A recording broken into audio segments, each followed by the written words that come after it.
नमस्कार, मैं हूं राजन झा और मेरे नए वीडियो में एक बार फिर से आप सभी का बहुत बहुत स्वागत है। 1 जून को अंतिम चरण की वोटिंग होगी। इसमें 8 राज्यों के 57 सीटों पर मतदान कराया जाएगा।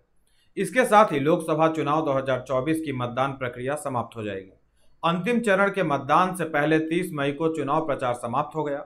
चुनाव प्रचार की समाप्ति के साथ शुरुआत हो गई एक नए विवाद की, जिस पर आगे बात करेंगे। अभी आपको बतला दें कि प्रधानमंत्री नरेंद्र मोदी ने एक परंपरा शुरू की है। 2014 और 2019 के लोकसभा चुनाव की तरह इस बार भी पीएम मोदी ध्यानमग्न होने वाले हैं। इसके लिए इस बार उन्होंने कन्याकुमारी के विवेकानंद रॉक मेमोरियल को चुना है। हर बार चुनाव प्रचार खत्म होने के बाद पीएम मोदी सबसे दूरी बनाकर 1-2 दिनों का आध्यात्म करते हैं, ध्यानमग्न होते हैं। एक तरह से कहें तो वे एकांत में साधना करते हैं। ध्यान के अतिरिक्त वे आत्मचिंतन भी करते हैं। संत समाज की माने तो वे ऊर्जा संचित करते हैं। इसके पहले वर्ष 2014 में चुनाव प्रचार खत्म होने के बाद पीएम मोदी अपने आवास पर ही ध्यान में बैठ गए थे। 2019 में उन्होंने उस स्थान को साधना के लिए चुना जहां साधक जीवन में पहुंचे हुए थे, यानी राजनीति में आने से पहले। यह जगह है केदारनाथ धाम, जहां बाबा केदारनाथ के दर्शन और पूजा के बाद वे केदारनाथ धाम के रुद्र गुफा में चले गए और 24 घंटे से अधिक समय तक ध्यानमग्न रहे थे। अब उन्होंने फिर से एक ऐसा स्थान चुना है जो पहले से ही साधना के लिए सिद्ध स्थली है। 30 मई की शाम पीएम कन्याकुमारी में पहुंच गए और यहीं से समुद्र के बीच स्थित विवेकानंद रॉक मेमोरियल पहुंचे। विवेकानंद रॉक मेमोरियल में 30 मई की रात से 1 जून की शाम तक पीएम की साधना चलेगी। इस स्थान की कई विशेषताएं हैं जो आपको बतलाएंगे। उसके पहले आपको मैप के माध्यम से यह समझाते हैं कि यह है कहां पर। यह स्थान भारत का सबसे दक्षिणी छोर है। विवेकानंद रॉक मेमोरियल कन्याकुमारी में मुख्य भूमि से आधे किलोमीटर की दूरी पर समुद्र में स्थित है। यहाँ 2 शिलाएं हैं, जिसमें से बड़ी शिला पर यह मेमोरियल बनाया गया है। यह वही स्थान है जहां भारत की पूर्वी और पश्चिमी तट रेखाएं मिलती हैं। यह हिंद महासागर, बंगाल की खाड़ी और अरब सागर का मिलन बिंदु भी है। पौराणिक व ऐतिहासिक महत्व की बात करें तो यह उन स्थानों में से एक है जहां माता पुण्याक्षी ने भगवान शिव को प्रसन्न करने के लिए घोर तप किया था। उन्होंने एक पैर पर खड़े होकर कई वर्षों तक शिव की तपस्या की थी। मां पुण्याक्षी के चरण चिन्ह आज भी यहां देखे जा सकते हैं। मां पुण्याक्षी को ही कन्याकुमारी के नाम से जाना जाता है। इसके बाद ईस्वी सन 1892 में 1892 में 25, 26 और 27 दिसंबर को स्वामी विवेकानंद ने इसी शिला पर साधना की थी। कहते हैं कि वे यहाँ तैर कर पहुंचे थे। लोगों का मानना है कि जैसे सारनाथ गौतम बुद्ध के जीवन में विशेष स्थान रखता है, वैसे ही यह चट्टान स्वामी विवेकानंद के जीवन में भी वैसा ही खास स्थान रखता है। कहते हैं कि यही वो स्थान है जहां से स्वामी जी ने भारत माता की संकल्पना की और विकसित भारत का स्वप्न देखा था। प्रधानमंत्री नरेंद्र मोदी स्वामी विवेकानंद से बहुत प्रभावित लगते हैं। नरेंद्र मोदी के राष्ट्रीय गौरव को जगाने के प्रयासों पर स्वामी विवेकानंद के दार्शनिक प्रभावों का गहरा असर साफ साफ नजर आता है। अब आप सोच रहे होंगे कि पीएम मोदी के ध्यान को लेकर विवाद क्यों है। विपक्षी नेता इसे लेकर पीएम पर तंज कर रहे हैं और आरोप लगाया जा रहा है कि यह चुनाव आचार संहिता का सीधा सीधा उल्लंघन है। आरोप है कि चुनाव प्रचार थमने के बाद मोदी ध्यान के जरिए चुनावी प्रतिबंधों को तोड़ने की कोशिश कर रहे हैं। कांग्रेस ने चुनाव आयोग से अनुरोध किया है कि यह सुनिश्चित किया जाए कि मीडिया द्वारा मोदी के इस ध्यान लगाने के कार्यक्रम का प्रसारण न किया जाए, क्योंकि यह आचार संहिता का उल्लंघन करता है।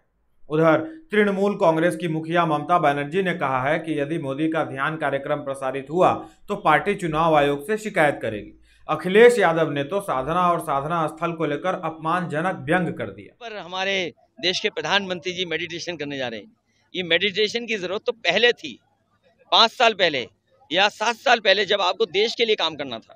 अरे 10 साल के बाद तो आपको फुर्सत ही फुर्सत है।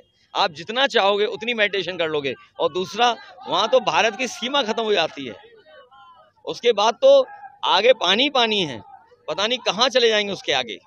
कहीं ऐसा तो नहीं एंटार्क्टिका की तरफ जा रहे हो, क्योंकि गर्मी बहुत है यहाँ। और याद रखना, ये गर्मी के कारण भी हार रहे हैं। जो जनता को परेशान किया इन्होंने गर्मी में, ये जनता इन्हें हराएगी इस बार। इनको यहाँ डबल मिर्ची लगी हुई है। एक तो पीएम सनातन की परंपरा का प्रचार कर रहे हैं, जो कि वो जब भी अवसर मिलता है करते हैं। दूसरे कि पीएम मोदी साधना कर रहे हैं तो सवाल उठाना है। यदि राहुल गांधी भी पीएम की नकल करने लगे तो उस पर कोई टिप्पणी नहीं आएगी। एक छोटा सा वीडियो मैंने इसी पर बनाया हुआ है कि कैसे राहुल गांधी पीएम मोदी की नकल कर रहे होते हैं।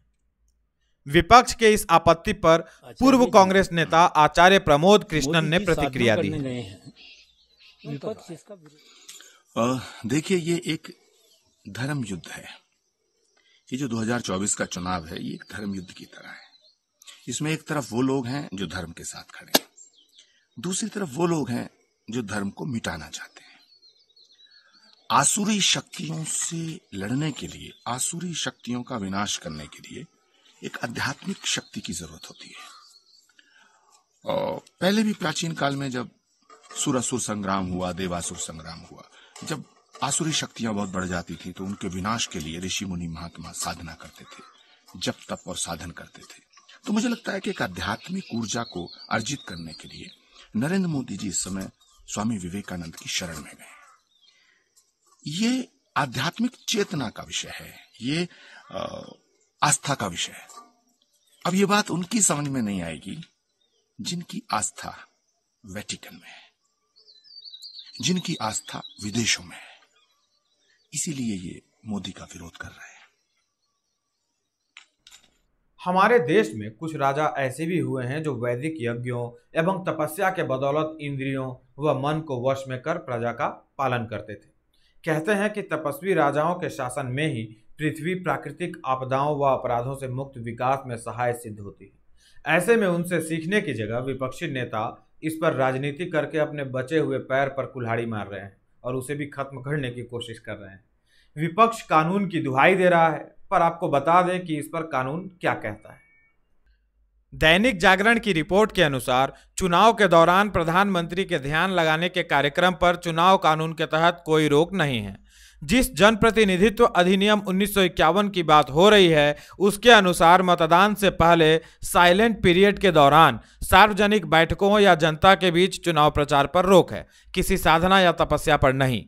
रही बात टीवी पर इसके प्रसारण की, तो पीएम मोदी इस समय देश के प्रधानमंत्री भी हैं और इसलिए यदि वे किसी स्थान पर साधना में बैठ रहे हैं तो यह एक न्यूज़ है जो लोगों तक पहुंचनी चाहिए, इसलिए इसके प्रसारण पर रोक नहीं लग सकती। हाँ, यदि प्रसारण के दौरान पीएम मोदी उस स्थान के लोगों को संबोधित करते हुए वोट मांगे जहां पे चुनाव होना है तो गलत होगा। दूसरी बात है कि पीएम साधना करेंगे, यहां से वो कोई भाषण नहीं देने वाले जिससे यह कहा जा सके कि पीएम की बात से वोटर प्रभावित हो जाएगा। जिनको प्रभावित होना था वो हो चुके हैं। पीएम के बोलने न बोलने से अंतर पड़ने वाला अब नहीं है। इसलिए विपक्ष को साधना तपस्या का विरोध नहीं करना चाहिए, बल्कि साधना तपस्या के मार्ग पर चलकर देश को आगे बढ़ाने की योजना बनानी चाहिए।